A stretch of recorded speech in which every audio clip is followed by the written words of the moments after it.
Hey guys, Fusion Fury here with the day 4, obviously analysis for day 3, and predictions for day 4 to 5.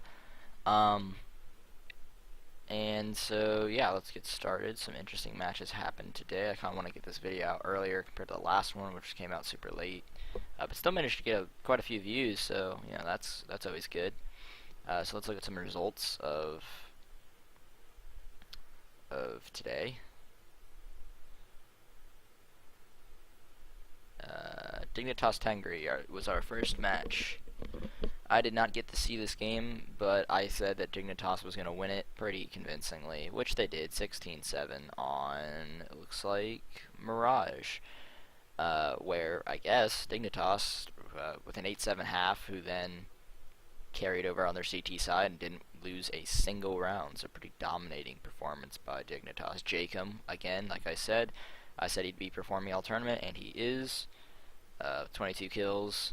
So actually, what's really good about this is, now that I'm looking at it, is that 3 of Dignitas' players stepped up to the plate. Jacob, Croman, and Fox all getting at least 20 kills. Meanwhile, on the side of Tengri, nobody hitting that 20 kill mark. Ramzik was the closest. So yeah, pretty easy game for Dignitas. So that makes me 1-0 in predictions. And this is where I think it starts to get a little bit bad in terms of my predictions. So, Optic Renegades. Yep, Optic is now officially out of the PGL Major. Renegades beating them 16-10, which I did say was going to be a possibility. I did say that it would happen. There was a chance for it to happen. And it did. Unfortunately, it did. They didn't even win any of the halves. I guess it wasn't very convincing. NAF did pretty well. Rush, for the first game in the entire qualifier, stepped up to the plate and got some kills, but Mixwell has not shown up this tournament, and he didn't show up in this match, going 9-20. Really not performing that well. And even still, Hayes, still performed okay, right? But again, the firepower just didn't show up for Optic, I guess. Meanwhile, on Renegades, JKS, Azur, and Ustilo all getting over 20, or at least 20 kills. Nifty even bringing up 18 kills, which is better than 4 of the players from Optic. So, yeah, I don't know. It's unfortunate to see Optic go out 0-3. You figured they'd get at least one game, right? And they don't even perform. They don't even get a single match, which is quite depressing. I expected them to get maybe 1, maybe even 2 games during this tournament, but it looks like they're not even going to score a single win. So that's unfortunate. But looking forward to see Renegades moving on. I want to see who they're going to face next. I want to see if they can, how well they're going to do. I think they're a pretty solid team. They've got the firepower, and it's kind of shocking that this team doesn't make it too far into tournaments. But yeah, they've got the firepower, and I'm excited to see what they can do in the next match. So, yep. Now we move on to our next game. So that makes me 1-1 in predictions. And now Tyloo versus Vegas Squadron. Vegas Squadron picking up the win over Tyloo in a okay fashion. I predicted Tyloo to win this game because I was kind of surprised at their performance this tournament. I thought it was pretty good so far, and it turns out that it's not the case, I guess. Vegas Squadron winning over Tyloo. Now that I look at it, somebody was the only person to actually pick up some sort of highlight, I guess, for Tyloo. Bintet picking up 25 kills. So he performed he performed well for his team. But if you look over to Vegas Squadron, you see that 4 of their players, surprisingly, Chopper not amongst them, picked up at least 20 kills. That is crazy. They completely outperformed against Tyloo. I'm not surprised that Tyloo chose Inferno for their map, as they did, play Liquid on it pretty well. So I'm not surprised that they picked. I believe they played Liquid. So I'm not surprised that they ended up picking Inferno. But Vegas Squadron showing that they have what it takes to move on. Mir with another good performance, but JR and Huchi picking up 27 kills each. That is crazy. HZ and DD not picking up really any kills or any impact at all. So Tyloo is gonna lose that match. So that makes me 1-2 in predictions. Alright, so let's move on. We've got Big versus Immortals, boys. And what did I say? What did I say? Look, man, I predicted Big to win this match, and I believe that the bets on this, if I bet skins on this match, I would have gained some money. I have no idea. It doesn't show what the predictions were. I think it was like 70-30 or something like that.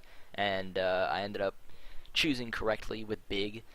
Surprisingly winning out against Immortals on Cash of all maps, which you would have thought Immortals would have been much better than Big on Cash, but it looks like when you go to the score lines, you see Tabson, first game of the tournament not to go insane. Gob B, surprisingly their best player. You know, when you think of Big beating Immortals on Cash, you think what has to happen is that Tabson, Keeve, and Nex all have to go off. And that's not what happened this game. Gob B stepped up to play 25 kills and 16 deaths. Amazing performance. Tabson right behind him at 18.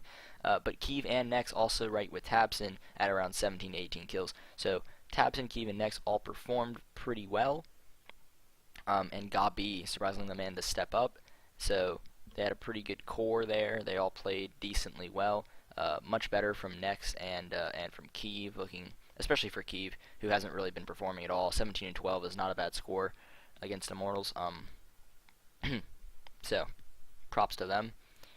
Meanwhile, on Immortals, they all kind of had the same amount of kills. Nobody really stepped up to the plate like Gob B did. As overall kind of a shocking performance for them not to win this game, but hey, I'm happy. That makes me 2-2 in the predictions, so I'll take it. Cloud9 Godsent. I did get to see this match. Cloud9 with an amazing first half, 12-3. They were doing really, really well. They almost choked on T side, but what was cool was we got to see that C9 took a timeout, and on their T side, and they were doing a lot of fast plays, and it wasn't working for them on their T side. And they called the timeout, and what was really cool to see was that after that, they were a little bit slower. They tried to do different things to, you know, make sure they could close out the match, compared to before, where they normally just keep doing the same thing over and over again, and eventually it has to work once, right? And sometimes it doesn't. So, overall, you know, I mean, Stewie performed yet again, but Automatic, the star of this match. You know, you also have Skadoodle showing up. Shroud picked up a lot of key kills. Nothing, not so much, but you know, he doesn't really need to do a whole lot when Shroud's picking up impact frags. Skadoodle's fragging, Stewie's fragging, and Automatic is fragging. Pronax not performing too well, which is normal for Pronax standards, I guess. But, you know, you did have, you know, everybody else on Godsent performing kind of at the same level. They started picking it up toward the end of the game, but unfortunately for Godsent, it was not enough. But for me, it's great, because I'm now 3-2 in predictions, so... next game was Penta Mouse Sports, which I ended up being wrong on. But it was close, so it's not like I was wrong in a huge way. And if I look here, just for a quick second, Penta had the advantage going into their CG side with a 9-6 half, but it looks like Mouse Sports just ran away with their they just ran away with their T side. It is the more favorable side, and they do end up, you know, they do end up moving on and making it into the major. So the thing about this match was that it really didn't matter in terms of my overall predictions for who was going to make it into this major. There were two teams rather that were going to make it into the major, and in both matches, in both of those games, all 4 teams were teams that I had picked to make it out into the major, which is going to be something that I talk about at the end of reviewing these games. Um, so in terms of that, it really didn't matter who won, but Mouse Sports ended up picking the win. Rops 35 and 21, going absolutely insane for his team, and that's what you want to see. You want to see Rops stepping up to the plate, and I'm so glad he did. Oscar, not as much this game, but he still performed. Dennis, surprisingly, playing pretty well. 24 and 21, that's a rarity for him. He normally doesn't play super, super well, but he did this game, so that's good to see. And on the side of Penta, Sunny, there was a highlight where he got a 3K in order to keep Penta alive, so that's good. But he did not perform in the same fashion that he usually does for the past few games that they've played. So, hopefully he steps up in his next match so that they can make it out into the major. I don't know when the last time was that Penta made it to a major. It's not recently, at least. So that's really cool to see that Penta's performing very well. Mouse Sports is the first team into the major. Overall really good to see. Not too upset about how this went. It really didn't matter which way it went for me because either way, one of the teams was going to make it. Mouse Sports is in again for another major. And Liquid versus Hellraisers. This one I thought was going to be close, but Liquid returning the favor on what happened the day before and getting a 16-2 on train against Hellraisers. You had a Liege stepping up to the plate massively. Surprisingly, Twist not quite there.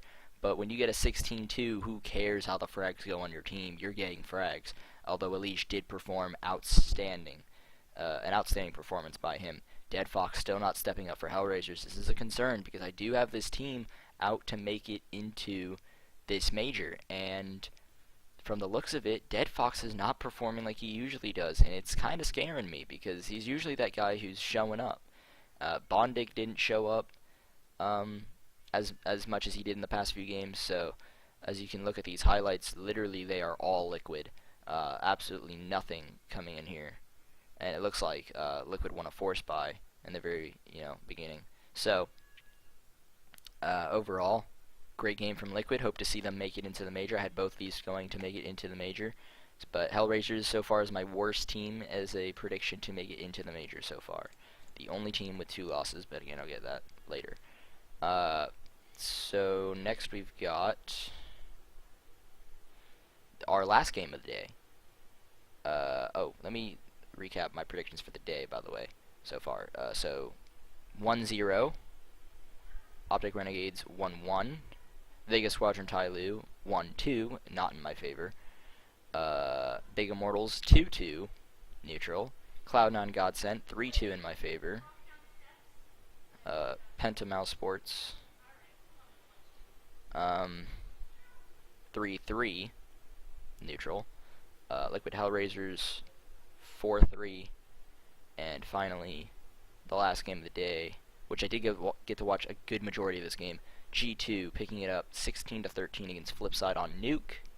Very, actually, dominant performance from G2 in the first half, or at least it looked like it would be, until Flipside almost made a comeback, making it to an 8-7, but G2 was able to win, thanks to NBK, one of the rounds, making it a 9-6 half.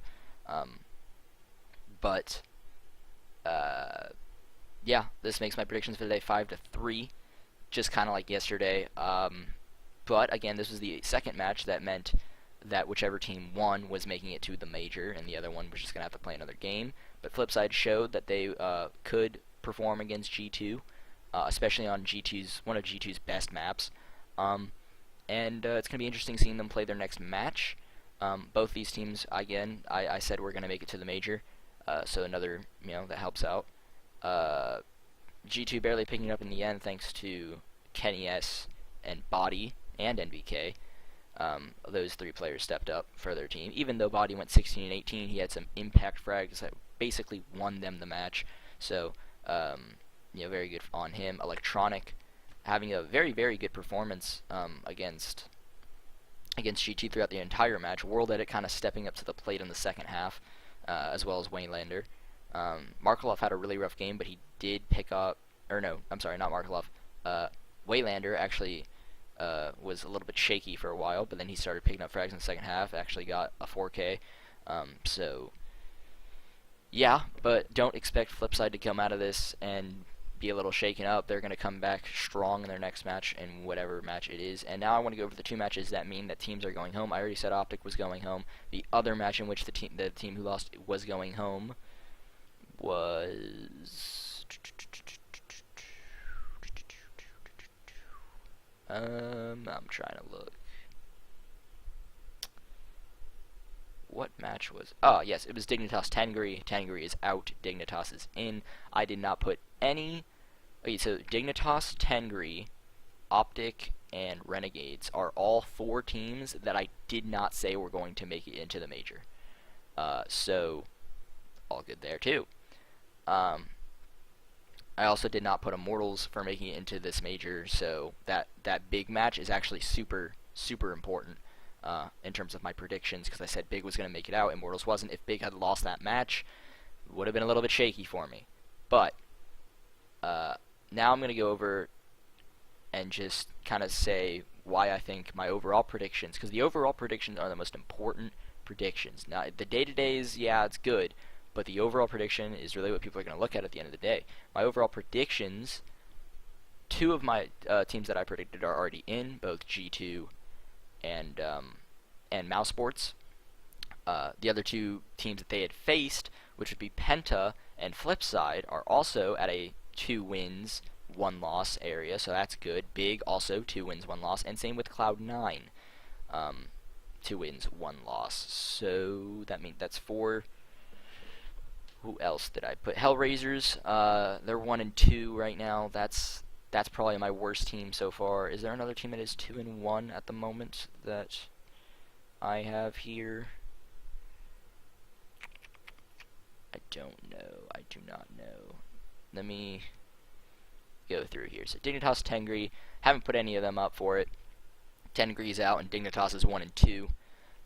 Optic Renegades, haven't put any of them on my major teams kind of prediction. And Optic is out of the tournament, and Renegades is 1 and 2. Vega Squadron, Tyloo, what are they right now? I think they've got to be, one of them's got to be 2 and 1, and one of them has to be 1 and 2. So Tyloo is 1 and 2. Vega Squadron is 2 and 1. I don't think I put any of them for that either. So let's keep going though. Big Immortals, I said Big was going to make it out. That's one team, and they are 2 and 1. Cloud9, I said was going to make it.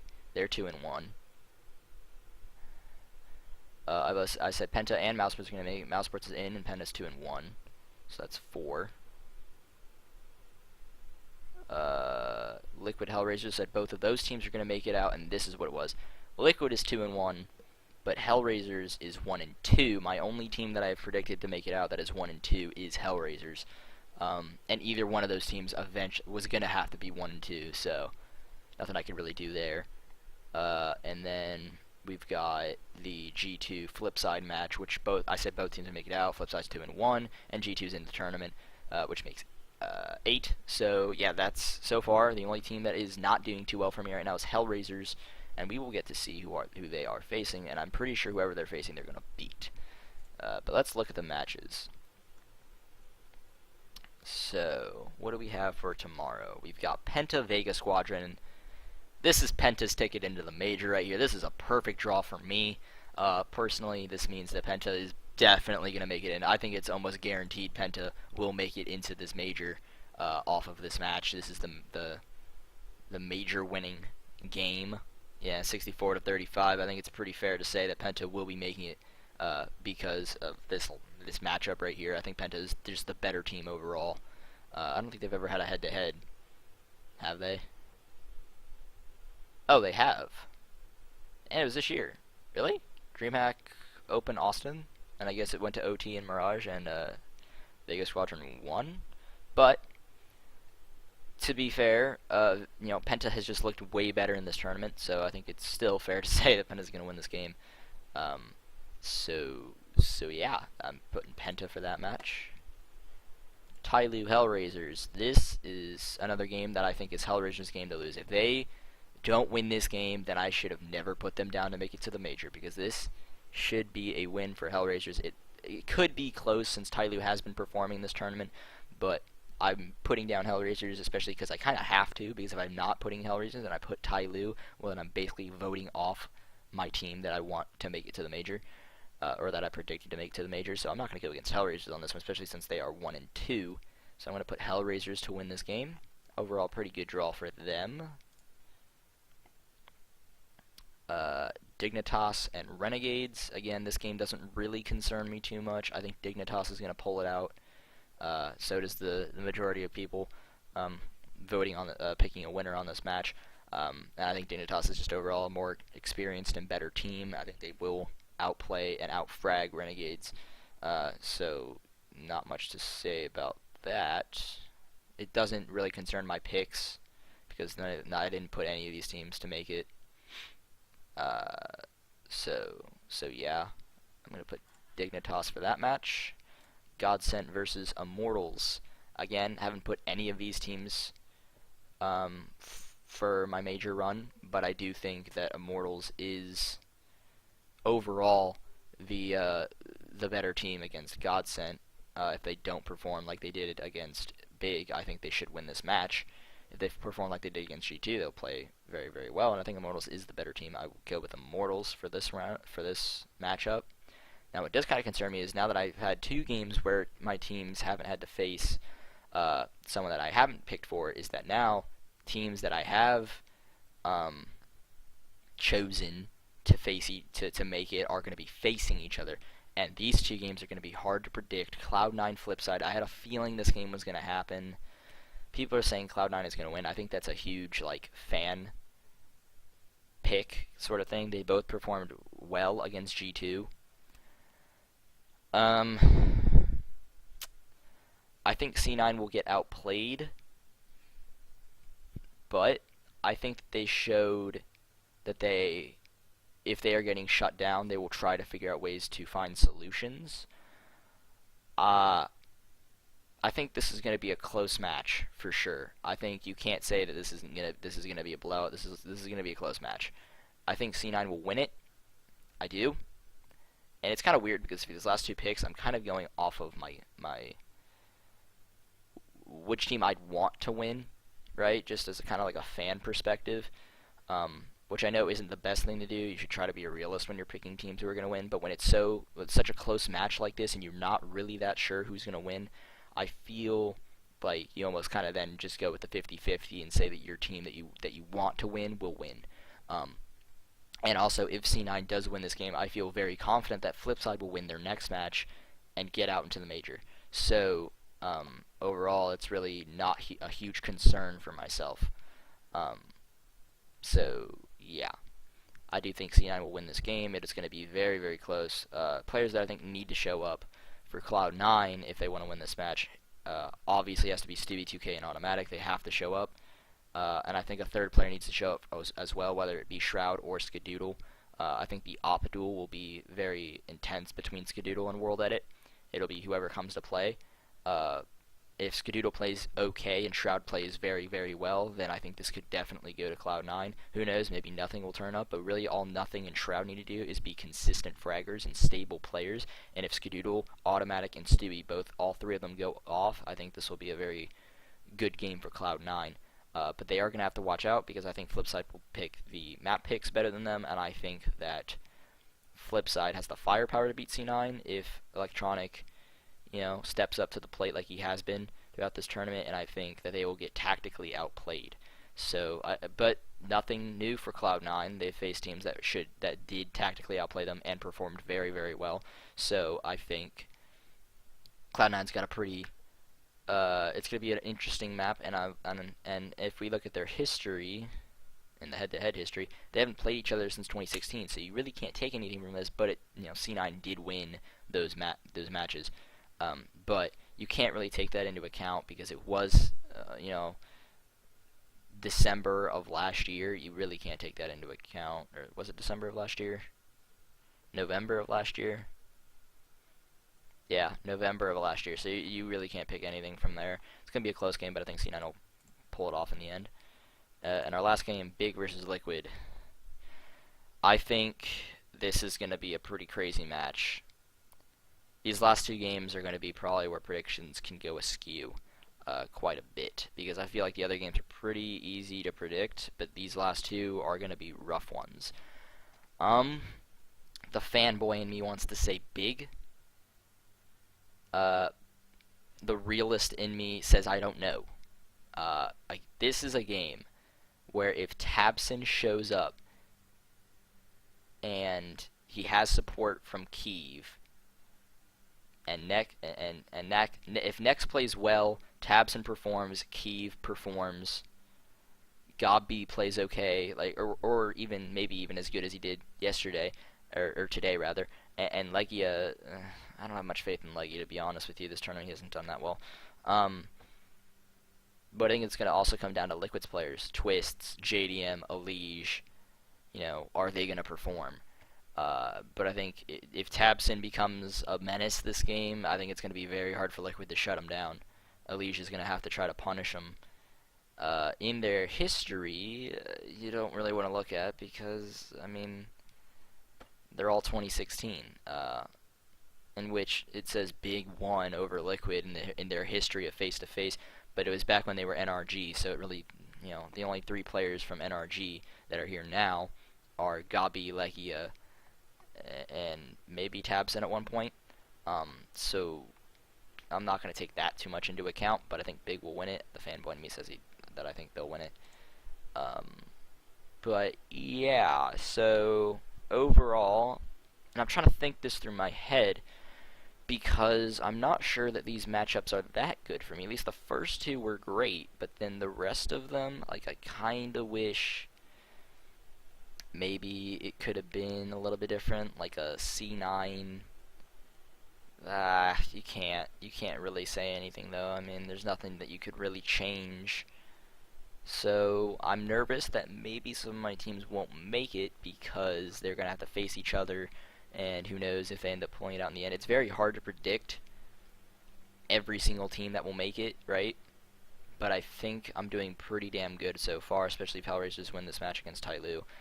But yeah, who knows, right? Who knows what's gonna happen? I think it's gonna be crazy, especially the last two games. If you're looking for any two games that you want to watch, or any game that you should want to watch, you should want to watch Cloud9 Flipside, Big, and Liquid. I think those are your two biggest games of tomorrow. So if you want to watch anything, you want to watch those. I have no idea if they're doing best of ones for Sunday. I have no idea if that is happening. Oh wow, really? ESL 1 Cologne is happening? Oh wow. See, that's crazy to me. Like, some of these teams are like gonna be in this qualifier and then have to go to ESL 1 Cologne in like a day or two. That's crazy. That's ridiculous. I think ESL is being a real pain in the ass with their dates for this tournament for Cologne. It's not even a major. It's like they're just doing it, I guess, to shove it in teams' faces and be like, it's ESL 1 Cologne. You definitely want to join us. I don't know. I feel like it was kind of a dick move to put it right by the major. But, what are you going to do? What are you going to do? Anyways, guys. Oh, and for the team, I'm trying to think of a time for when I want to do some sort of tryout.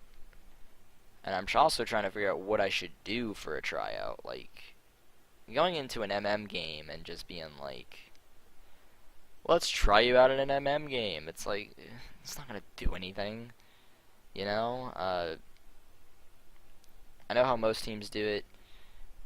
Is they'll take a player, they'll go into some ESEA games, they'll go in scrims against other teams, play with the player for a day, play multiple matches, see how they feel about them, and then kind of go from there. I think that might be what I want to do.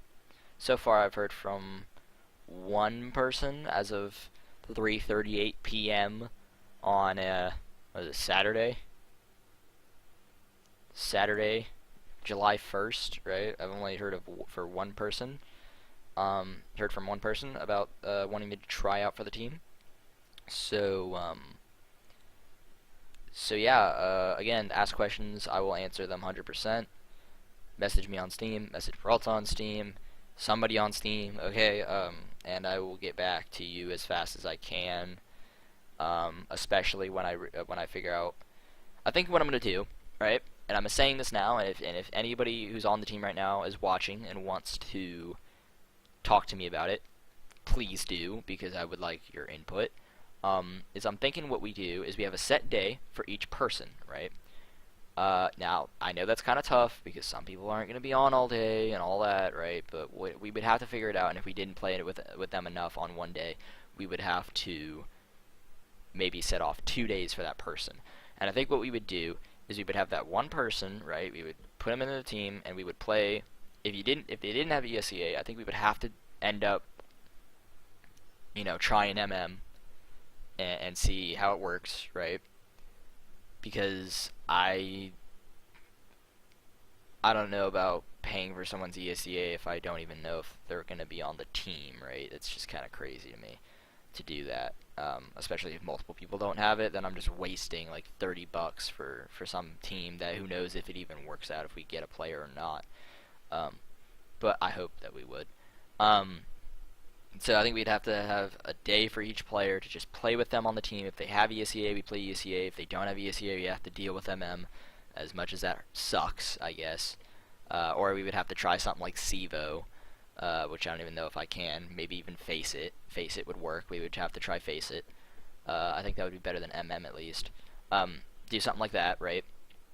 And just have a set day where we talk to them. We wouldn't do, I don't think, any strats, like a strat that we've made that we're like, okay, let's do it. Hey, by the way, this is what you're going to do this strat. Maybe we do, maybe we don't. Maybe we test it with like 1, maybe 2 strats, but I don't think we would do it with too many at all, because it would just be more of, hey, do we like how this guy plays? Do we like how this guy thinks? Do we like, or she, who knows? Or do we like what they're doing for the team? Are they a team player? Are they communicating well? Are they, all that stuff? Do we like the general feel of our team with this player as an addition, right? So I think that's what we would end up doing. Nothing crazy, nothing like, hey, can you recite this strat? Like, it's not a freaking quiz, okay? We just want to get the feeling down, see if we like how the team works together with that said person on the team on multiple maps, multiple matches, and just see how it works. So I think that's what we're gonna do. I know I just kind of said that, but nobody's really, we haven't really had a team discussion on it, so I'm just bringing it up to the table now because I know people watch my video, or at least especially some of the people on my team. This part of the freaking video is longer than the fucking predictions, but whatever. Again, if you don't really care about the team, you don't really need to watch this part anyway, I guess. But I think that's what I'm gonna do. So yeah, keep messaging me if you want to be on the team. I think I should set like some sort of deadline for when people can't message me about the team anymore. I think that would probably help. You know what? I don't know.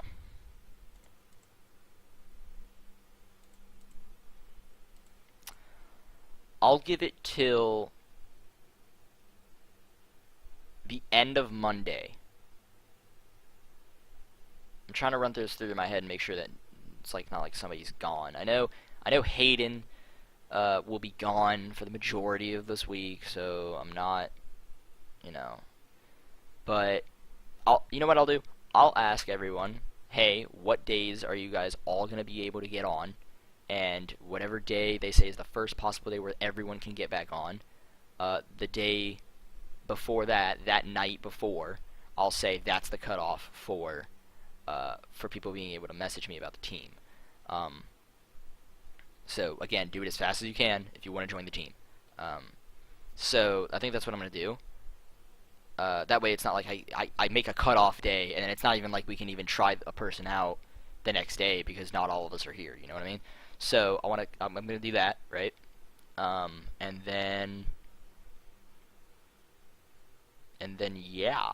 So, keep watching my videos, and just stay updated. have a great day, honestly. Like, comment, subscribe. Message me about the team.